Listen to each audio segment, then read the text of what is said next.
When Bernie Kosar speaks about quarterback development in Cleveland, the city listens. Not because of nostalgia, though the nostalgia is real and the connection between this man and this city runs deeper than most quarterback stories in the history of the franchise. Not because he has media credentials or analyst certifications or a weekly radio slot.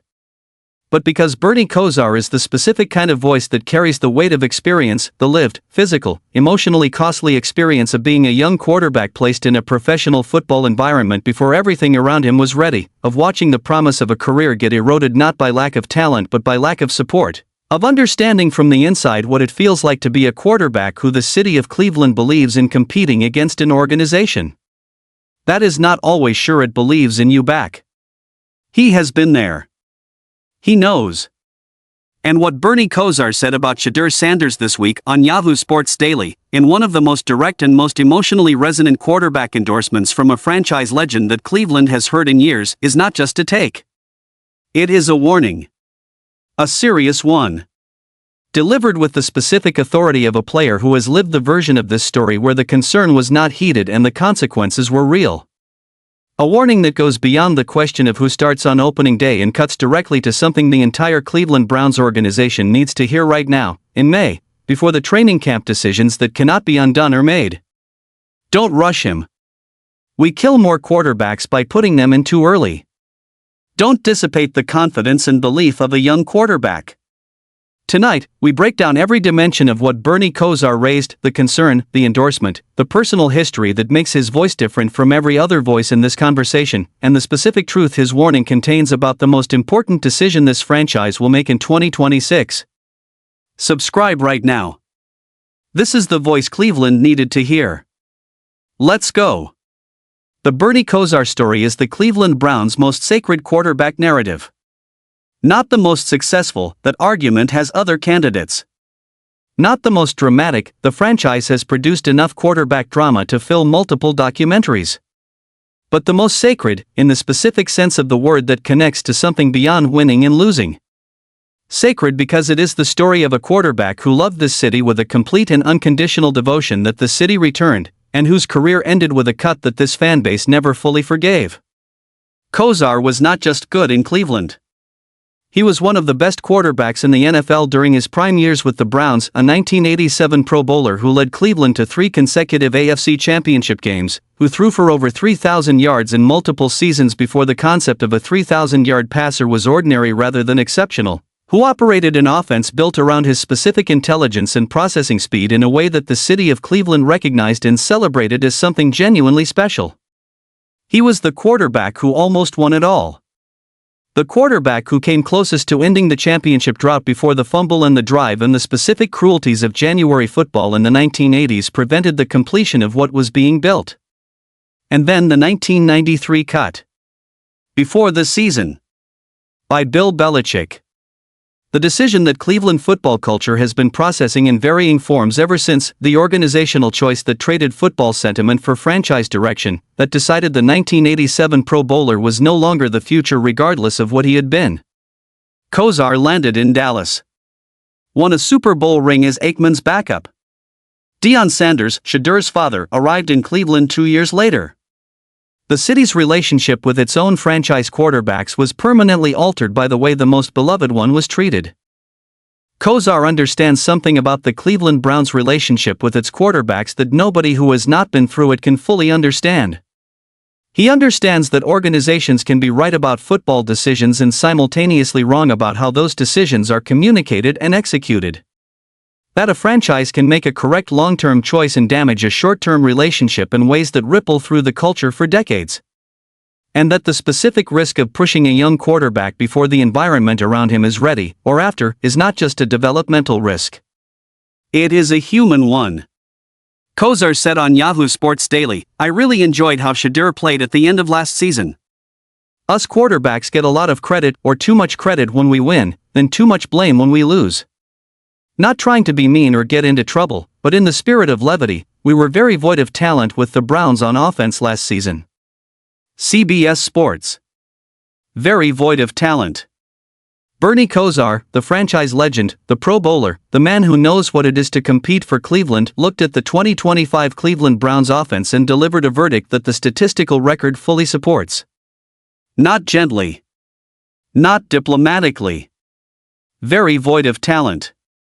The specific, honest evaluation of a player who has spent decades in football, who has seen great offenses and bad ones, who can identify the difference between a quarterback who failed because of his limitations and a quarterback who failed because the environment made failure the most likely outcome regardless of the individual at the position. Kosar continued, for Shedeur to come in as a rook with a limited talented roster around him offensively, he certainly made plays. CBS Sports. He certainly made plays. That is the endorsement, not of the statistics, not of the completion percentage, not of the QBR that ranks second worst since 2006 by Jake Trotter's citation. The endorsement of the plays. The specific moments where a young quarterback, surrounded by an offense that was historically, measurably inadequate, made plays that the environment did not deserve and that the player's talent produced in spite of everything working against him. Kosar watched those plays. He recognized them. Because he has made his own versions of them, has been the quarterback in the broken offensive environment who found a way to make something happen through individual creativity and competitive instinct rather than through systemic excellence. Kosar said, he deserves to be in this mix, and I wouldn't be surprised to see Shedeur get this opportunity early if he doesn't come out as the Game 1 starter. ESPN. He deserves to be in this mix. The franchise legend's endorsement of Sanders' right to compete, his right to be evaluated genuinely, not managed politically, is the specific piece of the Kosar intervention that reframes the Watson over Sanders narrative in the most powerful available way. Not through statistics. Not through organizational politics. Through the judgment of a player who competed at the highest level for the city, who knows what it looks like when a quarterback has something real, and who watched Shedeur Sanders play at the end of 2025 and came away believing that something real was there. But the endorsement is only half of the Kosar message. The other half, the more urgent half, the one that has been less amplified in the coverage of his appearance but that deserves equal or greater emphasis, is the warning. The serious concern that gives this story its true significance. Kosar said on the Ultimate Cleveland Sports Show during the 2025 season, I kind of would probably have him as a backup, but if he's not, I wouldn't die, like everyone's going to. But seriously, if you've got to do that, don't rush him into it, though. Yard Barker. Don't rush him into it. This is the concern that runs through every Kosar public statement about Shedeur Sanders. Not just the 2026 statement. The pattern of Kosar's commentary on this situation, from the early 2025 training camp through the 2025 season through the current 2026 offseason, has consistently contained this specific warning underneath the endorsement. The endorsement says I believe in this player. The warning says I have seen what happens when organizations take young players they believe in and put them in situations that destroy rather than develop the belief. Kosar said earlier, I would caution fans, let's sacrifice those old veteran guys. Don't dissipate the confidence and belief of a young quarterback. We kill more quarterbacks by putting them in there early and stuff. To have the veterans play early, especially in September, I think would be very productive for the long-term careers of the team and the young quarterbacks. ESPN. We kill more quarterbacks by putting them in there early. That sentence, delivered with the bluntness that Kosar has always been known for, the directness that made him more than just a quarterback in Cleveland but a specific kind of football truth-teller that the city trusts, is the core of the serious concern. Not a gentle suggestion about developmental patience. A warning. Using the word kill.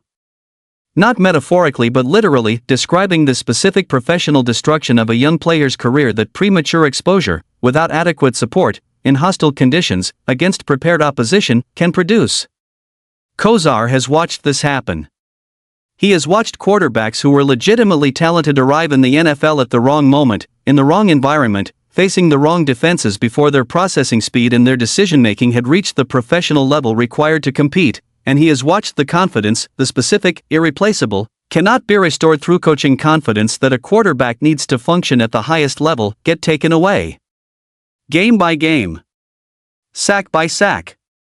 Interception by interception.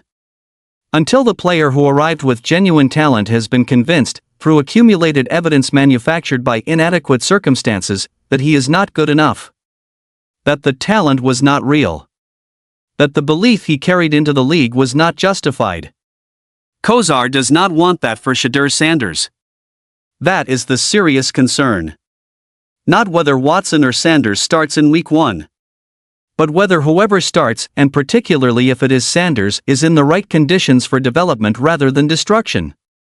Kosar told ESPN Cleveland, "It is a possibility to not be ready. But again, I'd like to see Shedeur. I want to see him. You will see him. But we tend to massively ruin young men when they play prematurely, void of talent." Sharp football analysis. Massively ruin young men. 3 words that contain the entire history of every quarterback whose career was shorter and less productive than his talent justified because the organization around him was not ready to give him the support he needed. The Cleveland Browns' own history is full of these stories, players who arrived with genuine ability and were processed through environments so inadequate that the talent never got to show itself at its highest expression.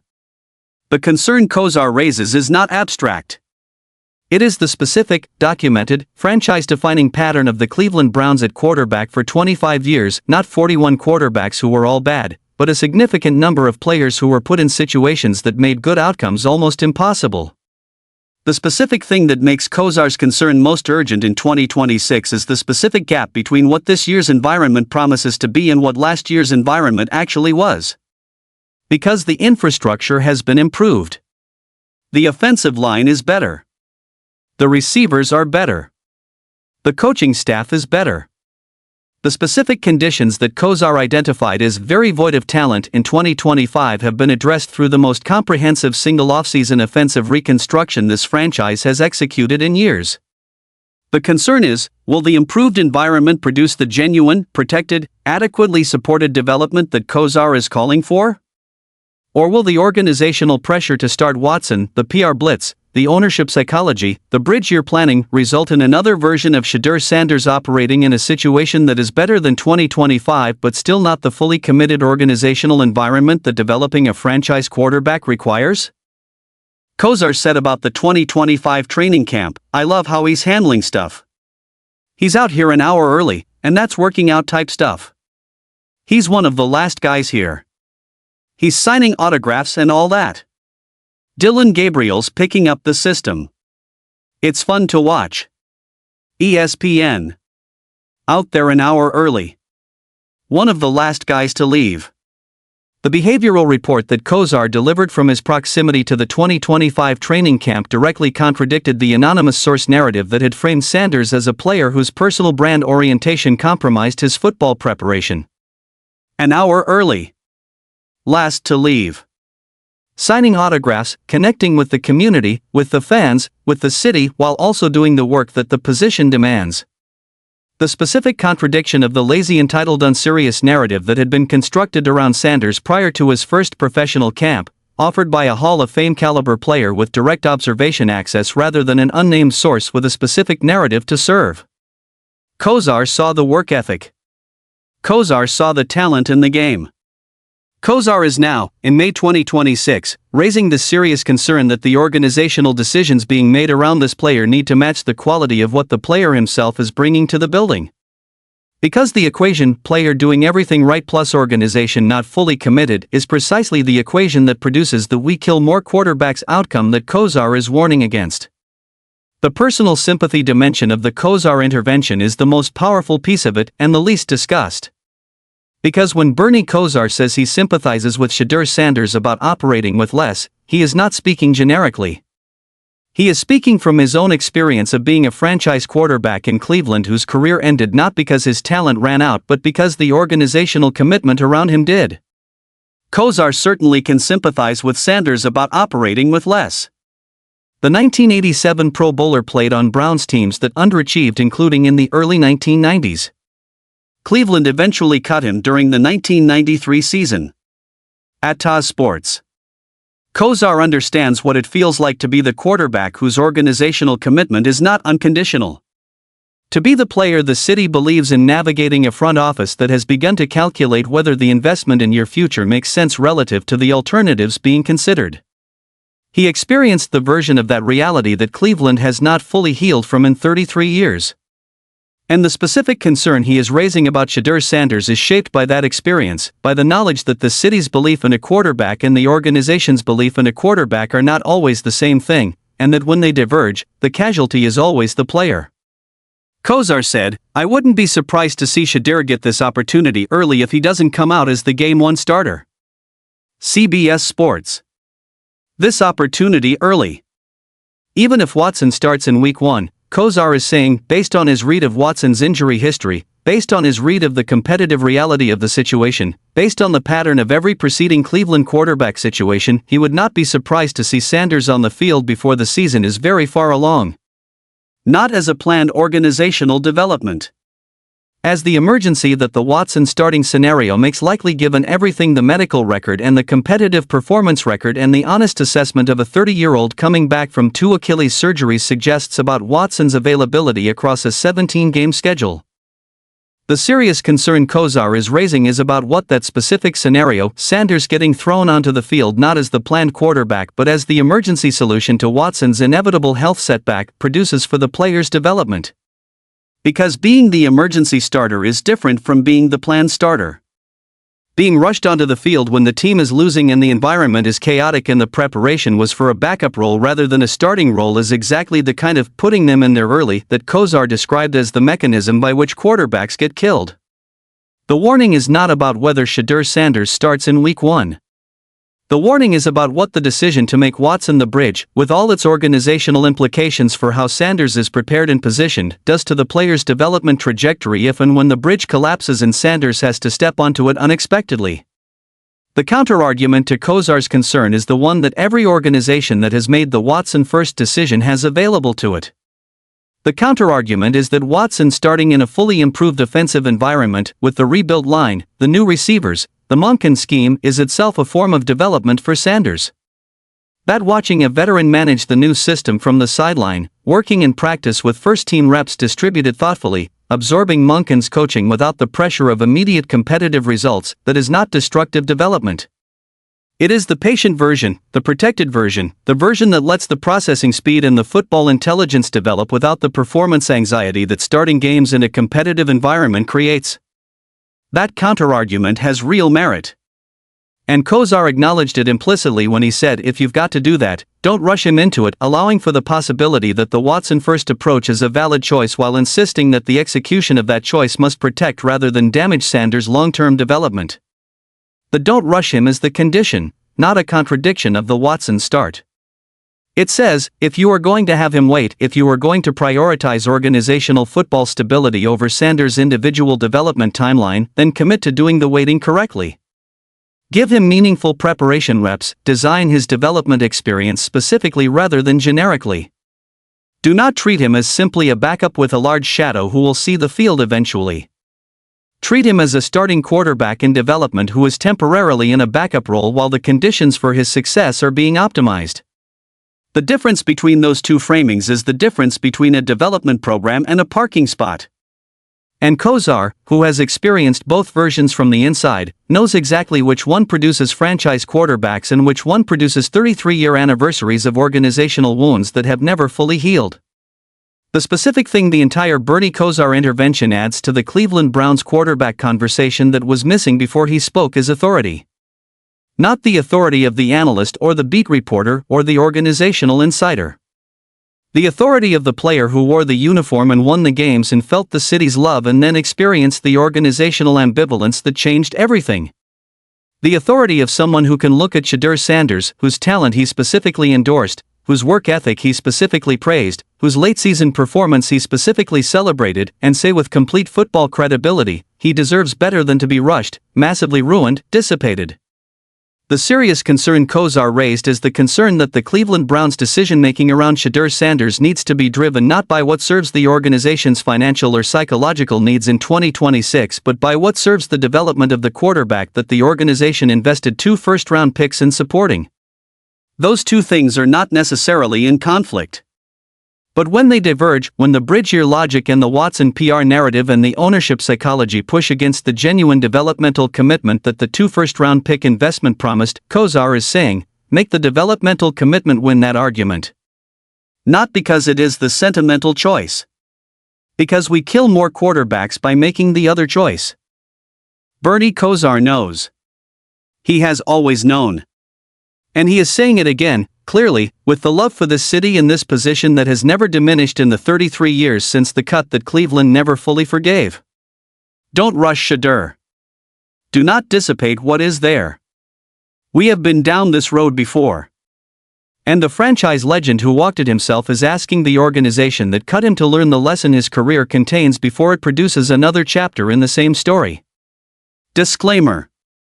This video is produced exclusively for entertainment, discussion, and analysis purposes.